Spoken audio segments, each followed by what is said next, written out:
एक गांव में हरिराम नामक व्यक्ति अपने बूढ़े माता पिता, पत्नी और बच्चों के साथ रहता था। हरिराम के पिता का गांव में एक खेत था जिसमें वो खेती बाड़ी करते थे और उसी से अपना घर का गुजारा किया करते थे। इस समय तक हरिराम कोई काम नहीं करता था। वो बहुत ही आलसी था। उसे खेती बाड़ी करना बिल्कुल पसंद नहीं था। उसके पिता अक्सर ही उसे कहते थे कि मेरे साथ खेतों पे चलकर खेती बाड़ी सीख ले, मगर हरिराम हमेशा ही अपने पिता की बातों को टाल दिया करता था।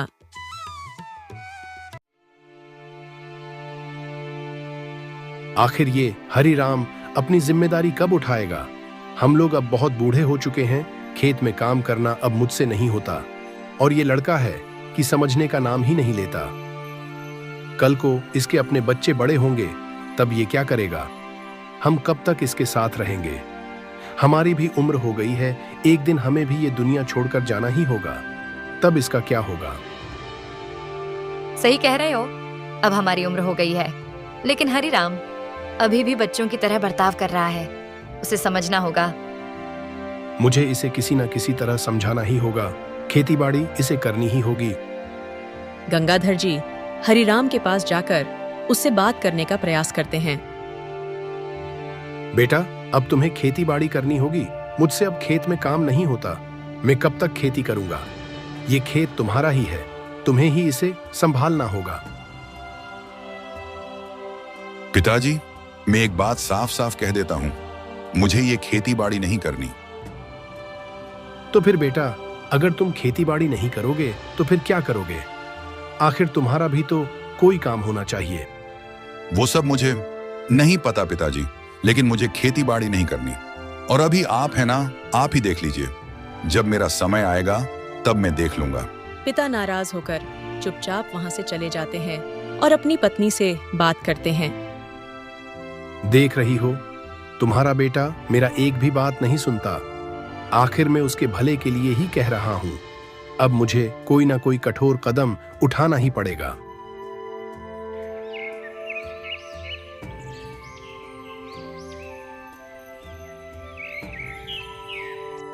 देख बेटा, मेरी बात समझ। अब तुझे खेती बाड़ी करनी ही होगी।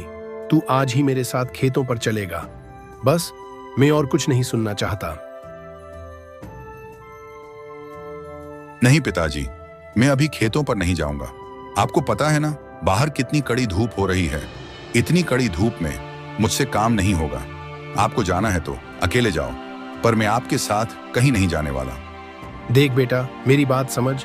अब तुझे खेती बाड़ी करनी ही होगी। तू आज ही मेरे साथ खेतों पर चलेगा। बस, मैं और कुछ नहीं सुनना चाहता। पिताजी, मैं एक बात साफ साफ कह देता हूं, मुझे ये खेती बाड़ी नहीं करनी।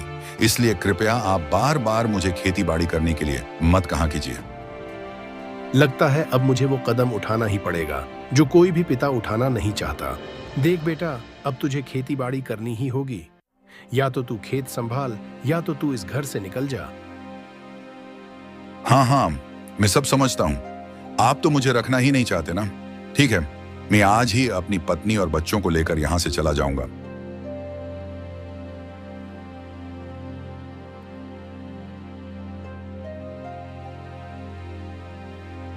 गीता, अपना सामान बांध लो, हम अभी इस घर से निकल जाएंगे। अजी, आप ये क्या कह रहे हैं? हमारे 2 बच्चे हैं और कहीं कोई ठिकाना भी नहीं है। ऐसे में हम कहाँ जाएंगे? अब जो भी हो, मुझे फर्क नहीं पड़ता। बस अब इस घर में नहीं रहना है। पर आप पिताजी की बात तो सुनिए। आखिरकार वो आपके भले के लिए ही तो कह रहे हैं। आखिर वो आपके पिता हैं, आपका बुरा थोड़ी ना चाहेंगे। अब तुम भी मुझे अपना प्रवचन सुनाना शुरू मत करो। अगर तुम्हें मेरे साथ नहीं चलना तो तुम यहीं पर ही रहो, लेकिन मैं अब इसी वक्त इस घर से जा रहा हूं। जी, मैं तो वहीं रहूंगी जहां आप रहोगे। आपसे ही मेरा जीवन है। मैं भी आपके साथ चलूंगी। आपने ये क्या किया? आपको हरिराम से ऐसे बात नहीं करनी चाहिए थी। आपको पता है ना, वो कितना जिद्दी है। उसे घर से जाने के लिए मत कहिए, उसे रोक लीजिए। नहीं अनुराधा, अब इस बार नहीं, मेरे बेटे का भविष्य का फैसला अब मुझे ही करना होगा, चाहे इसके लिए मुझे उसके सामने कितना ही सख्त क्यों ना बनना पड़े। मैं बनूंगा और तुम बीच में मत आना। तुम्हारे ही लाड़ प्यार ने उसे आज इतना बिगाड़ा है। जी, ऐसा मत कीजिए, रोक लीजिए उसे। अब तुम चुप रहो, मैं देखता हूं कितने दिन वो अकेले रहकर बिना किसी काम काज के अपने बीवी और बच्चों का गुजारा करता है। उसे भी दुनियादारी की समझ होनी चाहिए। हरिराम अपने बीवी बच्चों के साथ घर छोड़कर दूसरे गांव में बस जाता है और वहीं पर छोटा मोटा काम करने लगता है। ऐसे ही 2 साल बीत जाते हैं। एक दिन हरिराम थका हारा काम करके घर लौट रहा था। घर पहुंचकर उसने अपनी पत्नी से कहा, गीता, ये लो, इसमें पूड़ी सब्जी और खीर है। सेठ जी के यहाँ आज दावत थी तो उन्होंने ये बच्चों के लिए दिया है।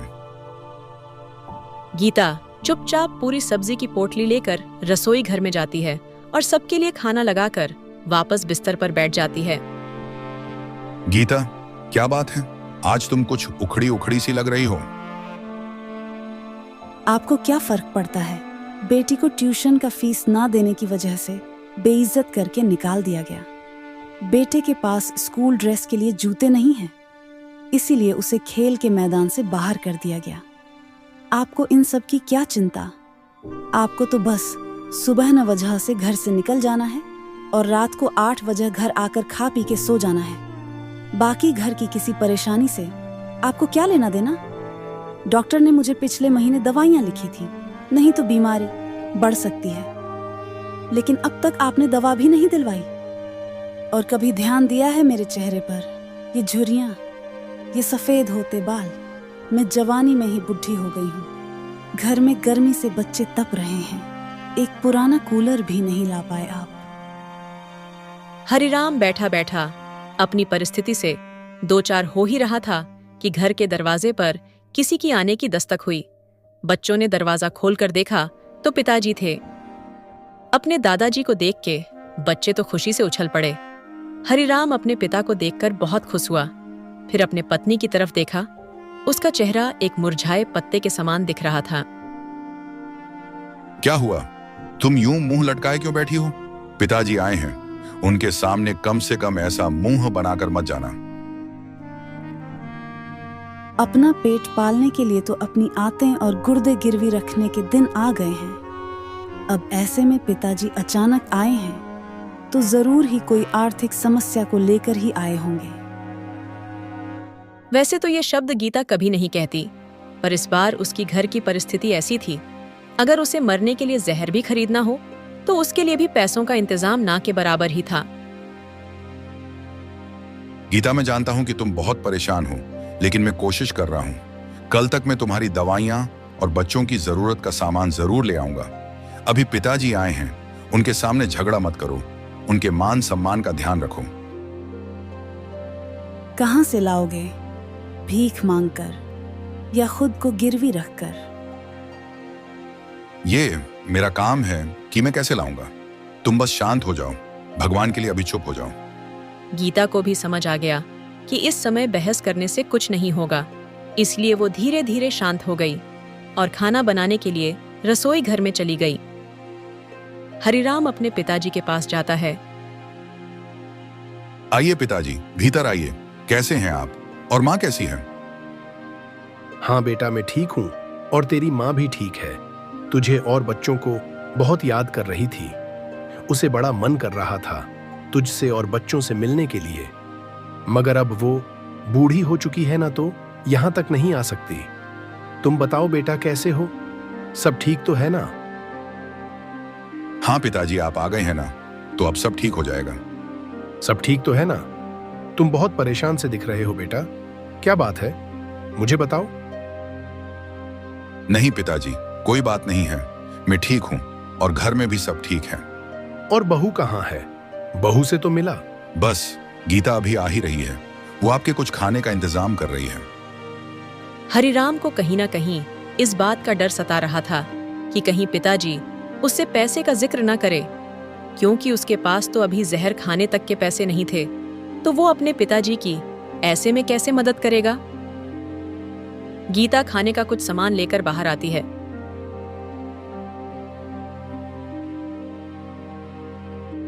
पिताजी कैसे हैं आप? मैं अच्छा हूँ बेटा, तुम ठीक हो ना? हाँ पिताजी, हम सब ठीक हैं। और माँ कैसी हैं? तुम्हारी माँ भी ठीक है बेटा, तुम सबको बहुत याद करती है। बेटा पास आओ, यहाँ बैठो अपने पिताजी के पास। इतने साल हो गए थे तुम्हें देखे हुए, तुम्हें देखने के लिए आंखें तरस गई थीं। पिताजी के इतने कहते ही हरिराम अपने पिताजी के गले लग जाता है। आज बाप बेटा का मिलन कितने सालों बाद हुआ था। ये नजारा देखकर गीता का भी हृदय ये देखकर बहुत आघात हो गया। है भगवान, इन पिता और बेटे की जोड़ी हमेशा ही यूं बनाए रखना। समय की एक मोड़ ने इन बाप बेटों को अलग कर दिया था। अब समय की इस मोड़ में कुछ ऐसा कर दो कि ये दोनों हमेशा साथ रहे। दोनों बाप बेटे मिलकर आधी रात तक ढेरों बातें करते हैं और फिर सो जाते हैं।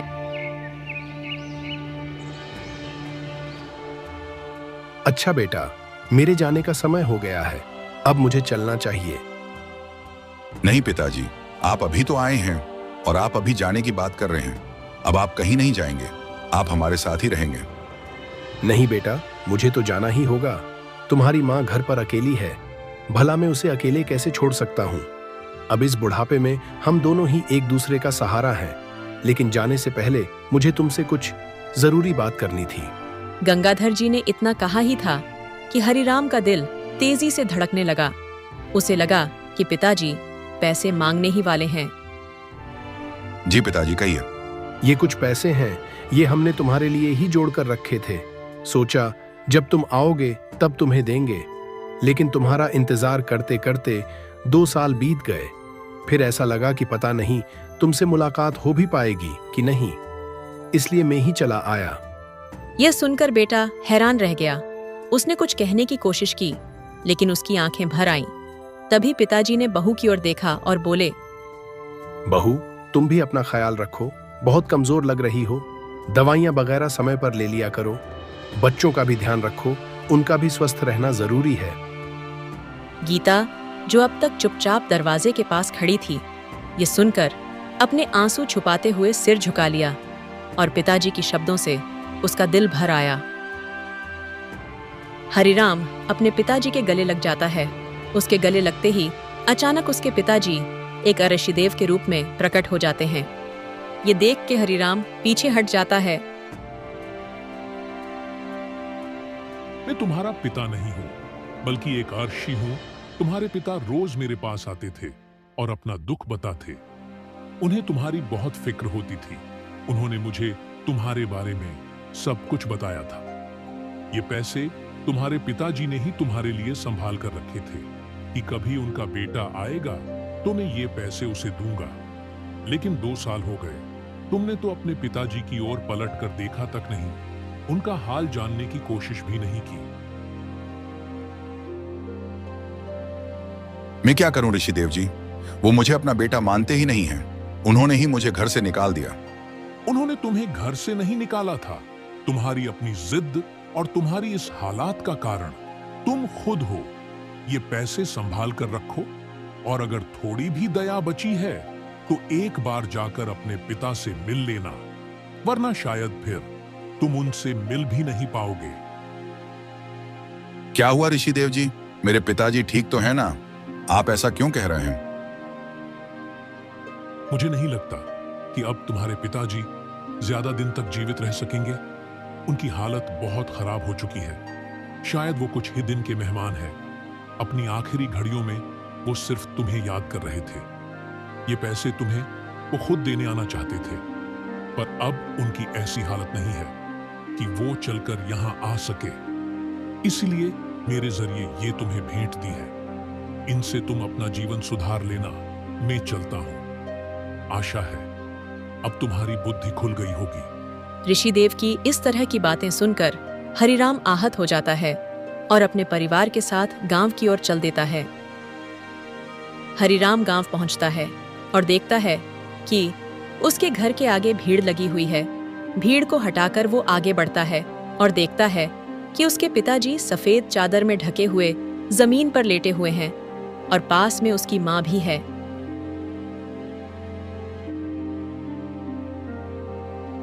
तू कहां था बेटा? तेरे पिताजी तेरा रास्ता देखते देखते दुनिया छोड़ गए और तेरी मां ये सदमा सहन नहीं कर सकी, उनकी भी मृत्यु हो गई। तूने बहुत देर कर दी हरिराम, तूने बहुत देर कर दी। ये सुनकर हरिराम फूट फूट कर रोने लगता है। उसे अपनी करनी पर बहुत पछतावा होता है। उसकी आंखों से आंसू बह रहे होते हैं, लेकिन अब उन आंसुओं को पोंछने के लिए उसके पिताजी नहीं हैं और ना ही उसका दुख सुनने के लिए उसकी माताजी। तभी अंदर से एक व्यक्ति हरिराम को एक चिट्ठी देता है। ये लो हरिराम, ये तुम्हारी पिताजी की आखिरी चिट्ठी है। उन्होंने कहा था अगर मेरा बेटा आए तो उसे ये चिट्ठी दे देना। हरिराम चिट्ठी को खोलकर पढ़ता है। बेटा, जब तुम्हें ये चिट्ठी मिले तो शायद मैं इस दुनिया में ना रहूं, लेकिन मैं अपना सारा प्यार इस चिट्ठी में लिख रहा हूं। बेटा, हम तुमसे बहुत प्यार करते हैं। हम बस इतना ही चाहते थे कि तुम इस दुनिया और अपनी जिम्मेदारियों को समझो। कल को अगर हम ना रहें तो तुम्हें किसी तरह का दुख ना हो, तुम अपने परिवार और बच्चों को संभालने में सक्षम हो। हम यही चाहते थे, पर शायद हमारे किस्मत में इतना ही साथ लिखा था। बेटा, आशा करता हूं कि अब तुम्हें हमारी बात समझ में आ गई होगी। ये घर, खेती बाड़ी और सब कुछ तुम्हारे लिए छोड़कर जा रहा हूं।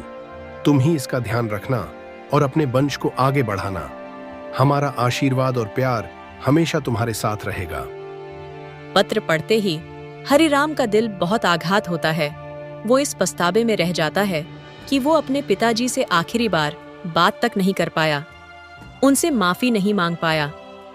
जीवन के जिस मोड़ पर हरिराम खड़ा था, उस मोड़ पर सिवाय पछतावे के उसके पास कुछ नहीं बचा था।